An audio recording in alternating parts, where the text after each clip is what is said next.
So next chapter number 2 polynomials बहुत important chapter है। तो इसको हम बेसिक से पढ़ेंगे एंड सबसे पहले बात करेंगे कि पॉलिनोमियल्स की इम्पोर्टेंस की। तो ये चैप्टर 2 पॉलिनोमियल्स बहुत इम्पॉर्टेंट है क्लास 10, क्लास 9 और इससे पहले क्लास 8 में भी।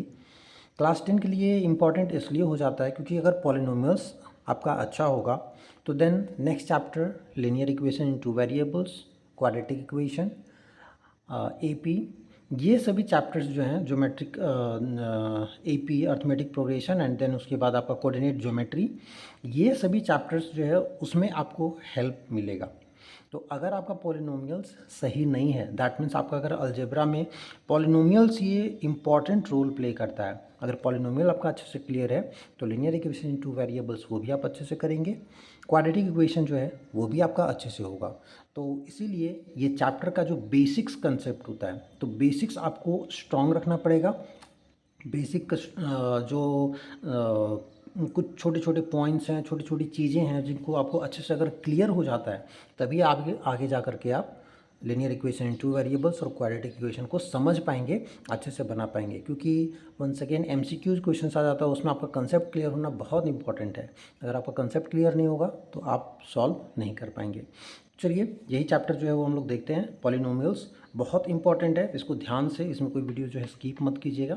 तो इसको बड़े ध्यान से देखेंगे तो एक एक छोटी छोटी चीज़ें बारीकी से सारी चीज़ें मैं एक्सप्लेन करूँगा और उसके बाद फिर हम लोग जाएंगे एक्सरसाइज में। तो पहले कंसेप्ट फिर एक्सरसाइज सॉल्व करेंगे।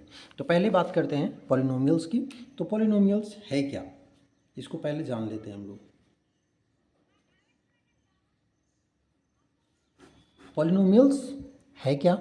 तो पॉलिनोमियल जानने से पहले हमें एक और चीज़ जानना पड़ेगा जो जूनियर क्लासेस में दैट मीन्स 7 या 8 में आप पढ़े होंगे, दैट इज़ अलजेब्रिक एक्सप्रेशन।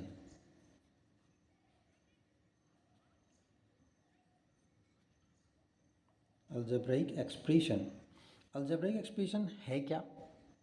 तो पॉलिनोमियल समझने के लिए हमें अलजेब्रिक एक्सप्रेशन समझना बहुत ज़रूरी है। और अलजेब्रिक एक्सप्रेशन क्या होता है? It's combination of variables and constants. ये कॉम्बिनेशन है किसका? वेरिएबल्स का एंड कॉन्स्टेंट्स का। इन दोनों का कॉम्बिनेशन को ही हम लोग कहते हैं अलजेब्रिक एक्सप्रेशन। तो combination of variables and constants using basic mathematical operation is called algebraic expression. अब ये क्या होता है तो हम लोग थोड़ा सा एक एक करके पढ़ेंगे। जैसे अलजेब्रिक एक्सप्रेशन में वेरिएबल्स बताया, कांस्टेंट बताया, और इन दोनों को कंबाइन करने के लिए combination of variables and constants with basic mathematical operation. तो ये जो बेसिक मैथमेटिकल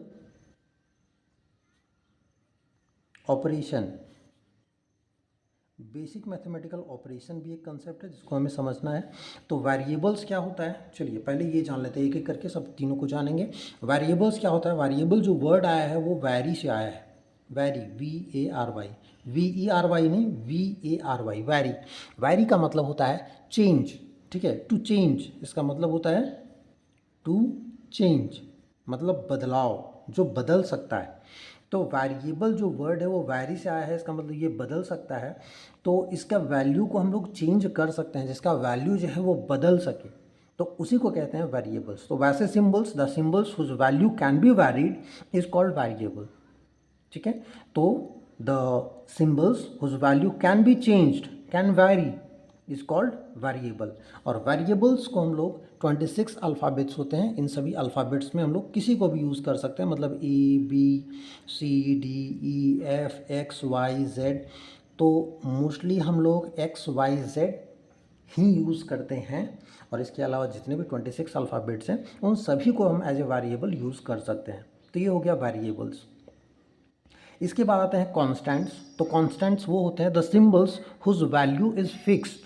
वैसे सिंबल्स जिनका वैल्यू फिक्स्ड होता है उसको हम चेंज नहीं कर सकते हैं। तो ये क्या होता है? कॉन्स्टेंट का मतलब फिक्स्ड वैल्यू, इसमें कोई चेंजेस नहीं हो सकता है। तो फिक्स्ड वैल्यू जो होता है उसी को कॉन्स्टेंट बोलते हैं। दो symbols whose value is fixed and can not be changed is called a constant. तो वैसे वैल्यू जिनका चेंज हम नहीं कर सकते, मतलब जिसका वैसे सिंबल्स जिसका वैल्यू चेंज नहीं कर सकते हैं उसे कॉन्स्टेंट्स कहेंगे। तो इसका एग्जांपल्स क्या हो सके, इसका एग्जांपल्स बहुत सारे हैं। इसका एग्जांपल तो बता दिया। तो इसका एग्जांपल्स जो कांस्टेंट का एग्जांपल्स है, जैसे 5 -100, 3/7, 45/2, √2, √7, ये सभी जो हैं आपको कांस्टेंट्स एज ए यूज होंगे। ठीक है, तो ये कांस्टेंट हो गया, ये वेरिएबल हो गया और ये कांस्टेंट हो गया। अब वेरिएबल्स एंड कांस्टेंट को कंबाइन करना है, बताया था अभी अलजेब्रिक एक्सप्रेशन का डेफिनेशन। तो वेरिएबल्स एंड कांस्टेंट्स को कंबाइन करना है। अब कैसे कंबाइन करेंगे, तो उसके लिए हमें यूज़ करना पड़ेगा बेसिक मैथमेटिकल ऑपरेशन। क्या होता है बेसिक मैथमेटिकल ऑपरेशन, तो बेसिक मैथमेटिकल ऑपरेशन होता है plus, minus, multiply and divide. यही 4 बेसिक मैथमेटिकल ऑपरेशंस होते हैं। ये 4 जो बेसिक मैथमेटिकल ऑपरेशन है, इन्हीं का यूज़ करके हम लोग वेरिएबल एंड कांस्टेंट्स को कंबाइन करेंगे। ले लेते हैं, x एक वेरिएबल है, 5 एक कांस्टेंट है। इन दोनों को अगर कंबाइन करते हैं हम लोग ऐड का यूज़ करके, तो x + 5 एक अलजेब्रिक एक्सप्रेशन है। 3 एक कांस्टेंट है, y एक वेरिएबल है, 3/y इसको ले लेंगे तो ये भी एक अलजेब्रिक एक्सप्रेशन है। अब इसमें कुछ और भी हम लोग ऐड कर सकते हैं, जैसे यहाँ पे कुछ ऐड कर सकते हैं 5/2, तो ये भी एक अलजेब्रिक एक्सप्रेशन, ये भी अलजेब्रिक एक्सप्रेशन, ये भी अलजेब्रिक एक्सप्रेशन। दूसरा एग्जांपल दें तो बहुत सारा यूज़ हम लोग कर सकते हैं। 3x - 7, 5x/2 + 4, ये सभी जो हैं वो अलजेब्रिक एक्सप्रेशन हो गया आपका। ठीक है, तो इतना अगर समझ में आ गया है तो फिर हम लोग आगे डिस्कस करेंगे, आगे मूव करेंगे। अलजेब्रिक एक्सप्रेशन जिसको समझ में आ गया, तब हम मूव करेंगे पॉलिनोमियल्स जानने के लिए।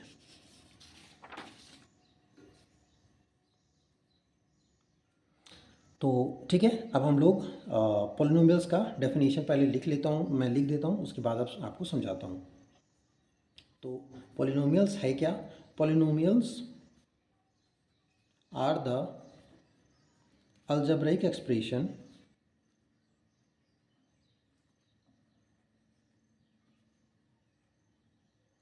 polynomials are the algebraic expression whose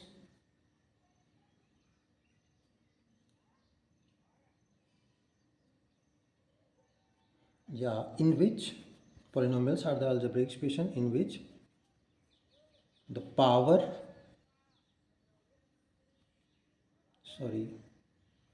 in which the power of the variables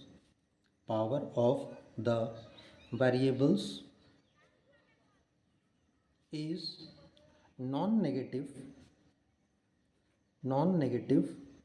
integral value या इंटीजर वैल्यू।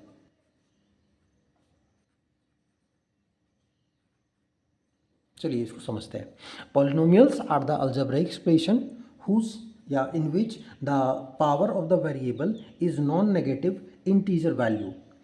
पॉलिनोमियल्स वो अलजेब्रिक एक्सप्रेशन होते हैं जिसमें पावर ऑफ द वेरिएबल्स का जो पावर होगा वो कैसा होगा, नॉन नेगेटिव होना चाहिए। दैट मीन्स कि इसमें कोई भी नेगेटिव नहीं होना चाहिए। अगर हम लोग नंबर लाइन की बात करते हैं तो नंबर लाइन में आप सबको पता होगा, यहाँ पे 0, 1, 2, 3, 4, 5, इधर आगे इन्फिनाइट तक जाएगा और इधर -1, -2, -3, -4 आगे बढ़ते चला जाएगा, ये पीछे घटते चला जाएगा और -इन्फिनाइट तक जाएगा। तो इसमें अगर हम लोग बात करें कि पॉलिनोमियल्स का वो अलजेब्रिक एक्सप्रेशन होता है जिसमें पावर ऑफ द वेरिएबल्स, जो वेरिएबल का पावर है, वेरिएबल का पावर मतलब यहाँ पे आप देखो 3x² + 5x + 7/2। तो यहाँ पर आप देखोगे तो वेरिएबल्स का जो पावर है, वेरिएबल यहाँ देखो, वेरिएबल का पावर है 2, यहाँ वेरिएबल का पावर है 1 और यहाँ पर वेरिएबल जो है वो क्या है, ये कांस्टेंट टर्म है। तो इसमें पावर ऑफ द वेरिएबल कितना होगा वो भी हम लोग आगे डिस्कस करेंगे। तो देखो नॉन नेगेटिव का मतलब ये होता है कि ये जो नेगेटिव पार्ट है ये पावर में आएगा ही नहीं। ठीक है, मतलब 0 से पहले से ये जितना भी नंबर्स है तो 0 से इधर कोई भी नहीं होगा, नॉन नेगेटिव नहीं होना चाहिए। In which the power of the variable is non negative, तो ये नेगेटिव नहीं होगा। इंटीजर वैल्यू, अब ये सारे यहाँ पे इंटीजर्स हैं, इसका मतलब 0 से पहले, 0 से कम वेरिएबल का पावर हो ही नहीं सकता। दैट मीन्स अगर हम लोग बात करें कि 3/x + 5/7, अब इसको अगर आप लोग देखोगे तो ये अलजेब्रिक एक्सप्रेशन है, लेकिन इसी को अगर हम लोग रीराइट करें तो वेरिएबल यहाँ पे नीचे डिनोमिनेटर में है, अगर इसको ऊपर ले करके जाते हैं तो आप सबको पता है कि अगर हम लोग इसको ऊपर ले करके जाएं तो इसका पावर जो यहाँ पे 1 है वो न्यूमरेटर में जाते ही इसका पावर -1 हो जाएगा।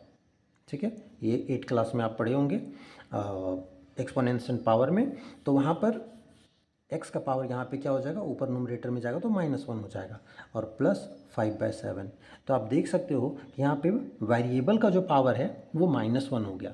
तो ये जो पॉलिनोमियल नहीं हो सकता है, क्या होना चाहिए, तो पावर ऑफ द वेरिएबल जो है ना एक इंटीजर वैल्यू होना चाहिए और नॉन नेगेटिव होना चाहिए। मतलब वेरिएबल का पावर 0 भी हो सकता है, 1 भी हो सकता है, 2 भी हो सकता है, 3 भी हो सकता है, 4 भी, 5 भी आगे हो सकता है। ठीक है, तो कुछ कुछ एग्जांपल्स मैं यहाँ पे लिख रहा हूँ, आप देख सकते हो। ये 3x + 5/7, 4x⁴ -3/4, 7x⁴ प्लस 5। अब देखो ध्यान से, तो देखो यहाँ पे वेरिएबल का पावर 2 है, यहाँ वेरिएबल का पावर 1 है और यहाँ पर वेरिएबल का पावर एक्चुअली में 0 है, वो मैं एक्सप्लेन करूँगा। यहाँ पे वेरिएबल का पावर अगर देखें तो वेरिएबल का पावर -1 हो गया। तो यहाँ पर देखोगे तो फर्स्ट जो है हमारा अलजेब्रिक एक्सप्रेशन, इसमें सभी में वेरिएबल का पावर जो है 2, 1, 0 ये सब फॉलो हो रहा है। दैट मीन्स ये एक पॉलिनोमियल होगा। ये जो है यहाँ वेरिएबल का पावर -1 मतलब एक नेगेटिव वैल्यू आ गया, ये पॉलिनोमियल नहीं होगा। सेम तरीके से 3 × x⁴ यहाँ पे वेरिएबल का पावर 1 है तो ये पॉसिबल है, ये हो सकता है, ये पॉलिनोमियल है। यहाँ पर भी वैसे ही 4x⁴ x का पावर 2 है, दैट मीन्स एक नॉन नेगेटिव और एक इंटीजर वैल्यू है तो ये भी हो सकता है।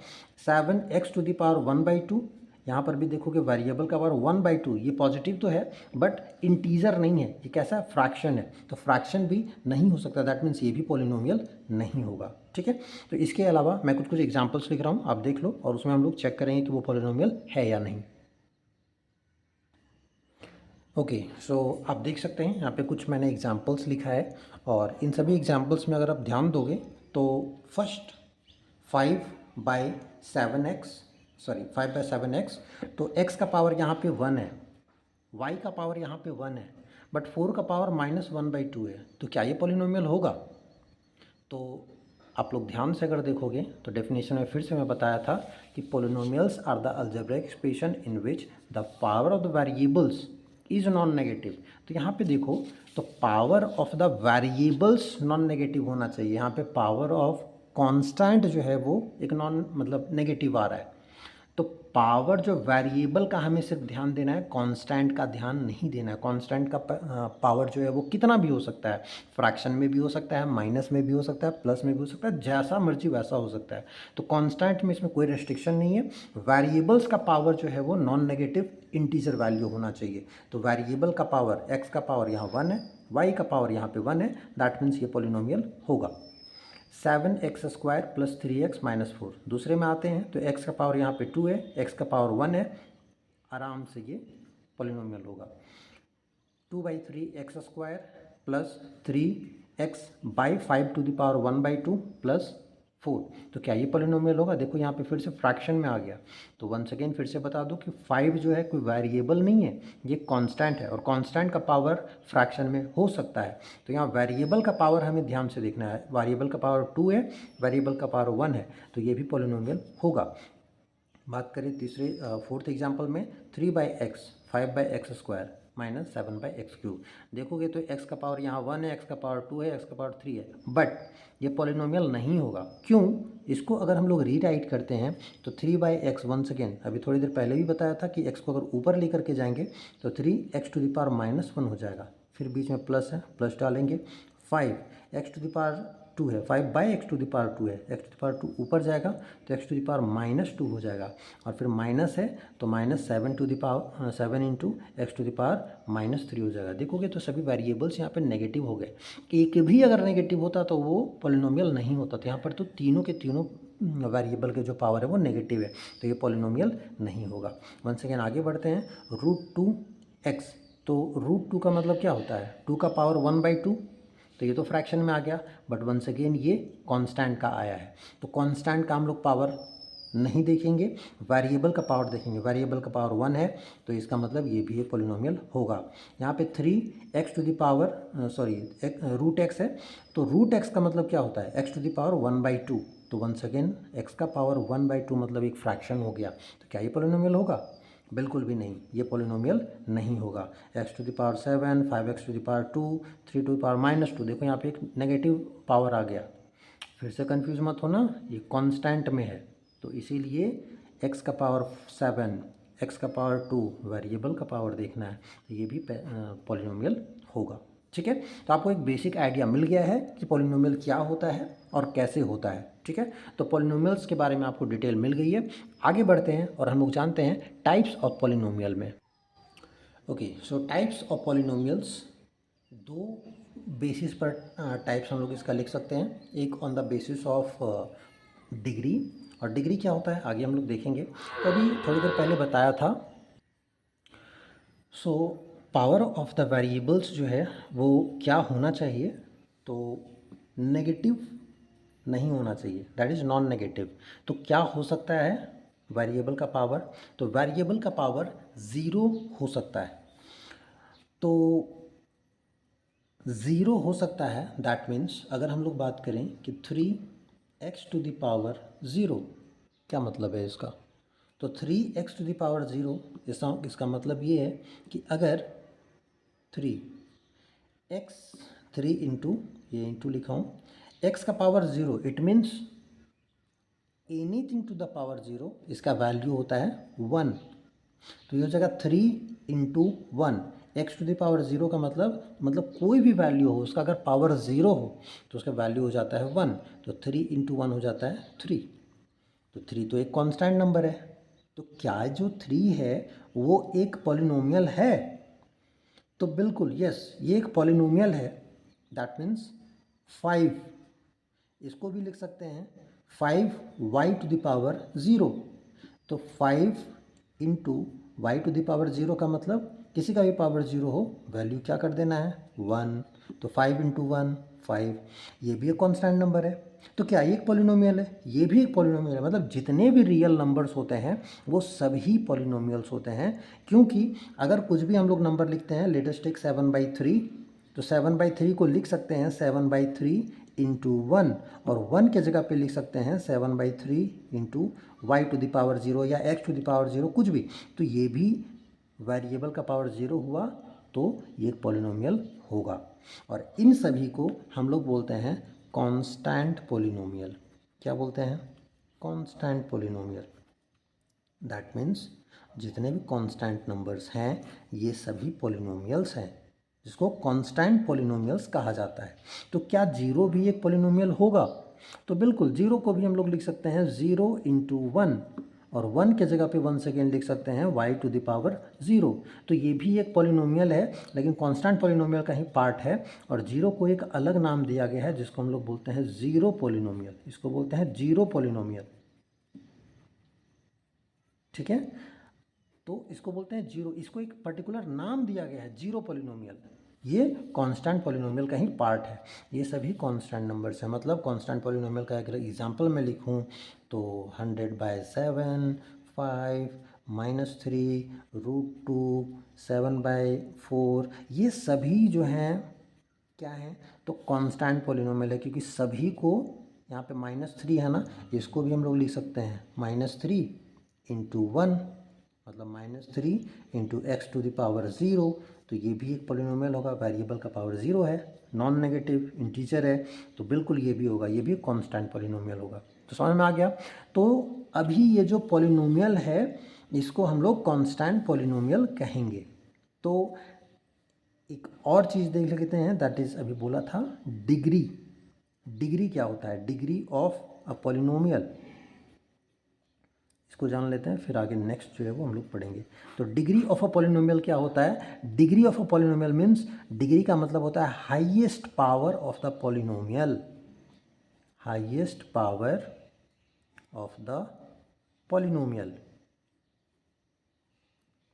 तो highest power of the polynomial यहाँ पे देखेंगे कांस्टेंट पॉलिनोमियल है, वेरिएबल का यहाँ पे हाईएस्ट पावर ऑफ वेरिएबल्स यहाँ पे लिख दोगे, ठीक है, वेरिएबल्स। तो देखो highest power of the variables, तो डिग्री ऑफ अ पॉलिनोमियल क्या होता है, highest power of the variables होता है। वेरिएबल यहाँ पर देखोगे तो 3 में 3x⁴ है, वेरिएबल का पावर कितना है 0, ये मैक्सिमम, इसके बाद तो और कोई वेरिएबल है ही नहीं, तो ये जो है वो मैक्सिमम पावर हो जाएगा। सेम वे में यहाँ पे 5 y⁴ है, तो y का भी पावर 0 है, इसका मतलब मैक्सिमम यहाँ पे जो पावर होगा वेरिएबल का वो 0 है। तो इसीलिए जो कांस्टेंट पॉलिनोमियल्स होते हैं इनका डिग्री होता है, कांस्टेंट पॉलिनोमियल का डिग्री होता है 0, इसका डिग्री हो जाएगा 0, किसका, कांस्टेंट पॉलिनोमियल का। तो कांस्टेंट पॉलिनोमियल का हो जाता है डिग्री 0, ठीक है। आगे बढ़ते हैं, डिग्री 1 किसका होता है वो देखते हैं। ओके, सो कुछ एग्जांपल्स मैंने यहाँ पे लिखे हुए हैं, तो आप देख सकते हो कि 2x + 5 है, 2x + 5 है, इसको अगर आप चाहो तो रीराइट करके लिख सकते हो, दैट इज़ 2x + 5 है, तो 5 की जगह पे 5 × 1 भी लिख सकते हैं, और इसको फिर से रीराइट करेंगे तो 2x + 5 x⁴ यहाँ पे 1 के जगह पे x⁴ 0 लिख सकते हैं। तो आप देखोगे कि ये एक लीनियर पॉलिनोमियल क्यों है, यहाँ पे देखो x का पावर क्या है 1 है, तो x का पावर जब 0 था, मतलब 5 था, 3 था, 7 था, वो सब में क्या था, वेरिएबल का पावर वहाँ पे 0 हो रहा था। लेकिन यहाँ पे वेरिएबल का पावर देखो, यहाँ पर x का पावर 1 है, यहाँ पर x का पावर 0 है, दैट मीन्स कांस्टेंट टर्म में क्या होता है, x का पावर 0 होता है। तो मैक्सिमम पावर यहाँ पर कितना है, मैक्सिमम पावर जो है वो है 1, तो इसीलिए इसको बोलते हैं, इसका नाम है लीनियर पॉलिनोमियल। क्यों इसका लीनियर पॉलिनोमियल नाम है, इसको भी हम लोग डिस्कस करेंगे, इसके बारे में भी बात करेंगे ग्राफ में जब जाएंगे उस समय।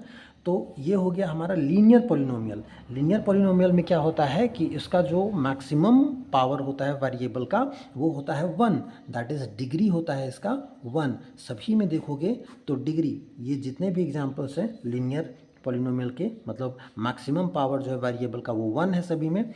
2x + 5 तो x का पावर 1, 3/7 x का पावर 1, यहाँ पे 2x - 7 में भी x का पावर 1, x - 1 में भी x का पावर 1, और 3x है तो यहाँ पर भी x का मतलब वेरिएबल का पावर 1 है। सभी में जो पावर है, मैक्सिमम पावर है वो है 1, दैट इज़ डिग्री 1 हो गया इसका। तो लीनियर पॉलिनोमियल जो कांस्टेंट पॉलिनोमियल के बाद आता है, जिसका डिग्री 1 होता है, जिसका डिग्री 1 होगा उसको हम लोग बोलेंगे लीनियर पॉलिनोमियल, ठीक है, समझ में आ गया। तो ये लीनियर पॉलिनोमियल हो गया। और इन सभी में देखोगे तो सेम वैसा ही, जो कांस्टेंट टर्म है 4 है, 4 × 1 कर सकते हैं, x का पावर वहाँ पे 0 डाल सकते हैं, तो वो भी ऐसा ही हम लोग रीराइट कर सकते हैं। तो ये सभी जो है वो लीनियर पॉलिनोमियल है। इसके बाद दूसरा एग्जाम्पल में आते हैं, दैट इज़ क्वाड्रेटिक पॉलिनोमियल।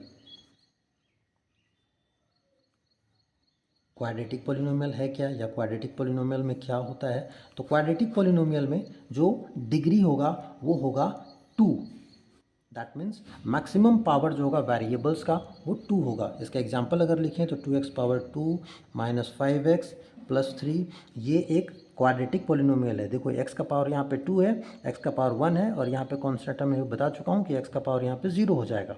तो मैक्सिमम पावर जो है वेरिएबल का वो कितना है, यहाँ पे 2 है, यहाँ 1 है, यहाँ 0 है, तो 2 जो है वो मैक्सिमम पावर है, इसीलिए इसका डिग्री जो है वो हो जाएगा 2, that is degree of the quadratic polynomial होता है 2। तो ये भी एक क्वाड्रेटिक पॉलिनोमियल है।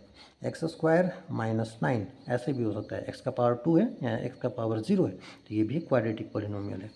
इसी तरह से बहुत सारे एग्जांपल्स हम लोग दे सकते हैं, x² - 7 या x² - 5x + 6, ये सभी जो है वो क्वाड्रेटिक पॉलिनोमियल्स के एग्जाम्पल हैं।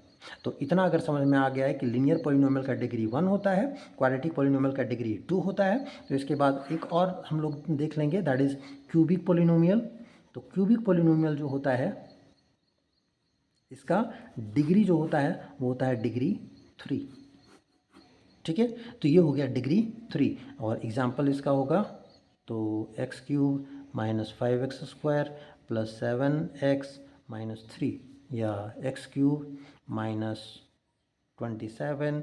इस तरह से हम लोग बहुत सारे एग्जांपल्स दे सकते हैं। 3x³ माइनस 5x² माइनस 4 ऐसे, या 7/3 x³ माइनस 243। ये सभी एग्जांपल्स हैं क्यूबिक पोलिनोमियल के। तो आप इन सभी में देख सकते हैं मैक्सिमम पावर कितना है। x³ है, x² है, x1 है और यहाँ पे x0 हो जाएगा। तो मैक्सिमम पावर वेरिएबल का कितना हो गया, 3 हो गया। तो इसीलिए इसका डिग्री 3 होगा।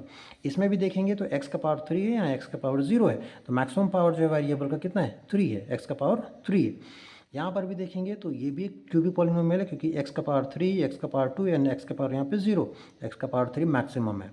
7/3 x3 और यहाँ पे x का पावर 0, तो इसका मतलब मैक्सिमम पावर जो है वेरिएबल का वो है 3। तो इन सभी में डिग्री जो है वो है 3। तो डिग्री जिसका 3 होता है उसको हम लोग क्यूबिक पॉलिनोमियल बोलते हैं। तो इससे पहले जो अभी हम लोग पढ़े कांस्टेंट पॉलिनोमियल डिग्री होगा 0, डिग्री जिसमें होगा 1 वो होगा लीनियर पॉलिनोमियल, क्वाड्रेटिक पॉलिनोमियल में होगा डिग्री 2 और क्यूबिक पॉलिनोमियल में होगा डिग्री 3। डिग्री 4 जिसका होता है उसको हम लोग बोलते हैं बाई क्वाड्रेटिक पॉलिनोमियल। ठीक है, उसका भी एक नाम दिया हुआ है by quadratic polynomial, but 10th class में आप लोगों को लीनियर तक काफ़ी है। ठीक है, कुछ कुछ क्वेश्चंस में अगर बाई क्वाड्रेटिक आ गया तो आ गया, अदरवाइज लीनियर तक ही क्यूबिक तक ही आपको पढ़ना है।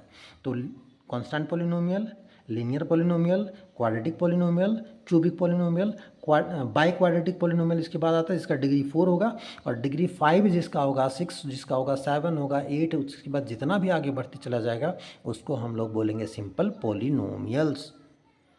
तो जिसका डिग्री 5 होगा उसको क्या बोलेंगे, बोलेंगे पॉलिनोमियल ऑफ डिग्री 5। जिसका डिग्री 6 होगा, मतलब मैक्सिमम पावर 6 होगा, उसको बोलेंगे polynomial of degree 6, polynomial of degree 7। ऐसे ही नेमिंग करेंगे। तो उन सब का नेमिंग जो है वो इंपॉर्टेंट नहीं है, या फिर हम लोग नेमिंग नहीं किए हुए हैं। बाई क्वाड्रेटिक के बाद सभी को हम लोग पॉलिनोमियल बोलते हैं, या क्यूबिक पॉलिनोमियल के बाद भी सबको हम पॉलिनोमियल कह सकते हैं। ठीक है, पॉलिनोमियल ऑफ डिग्री 4 या polynomial of degree 5। Okay students, so ये था आपका बेसिक्स जो पॉलिनोमियल्स के बारे में आपको बताना था, तो मैंने कंप्लीट कर दिया बेसिक्स।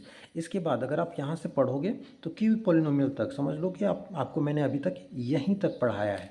ठीक है, इसके बाद जो है ना हम लोग और डिस्कस करेंगे, जिसमें आएगा zeros of the polynomial, then आएगा आपका कोफिशिएंट्स।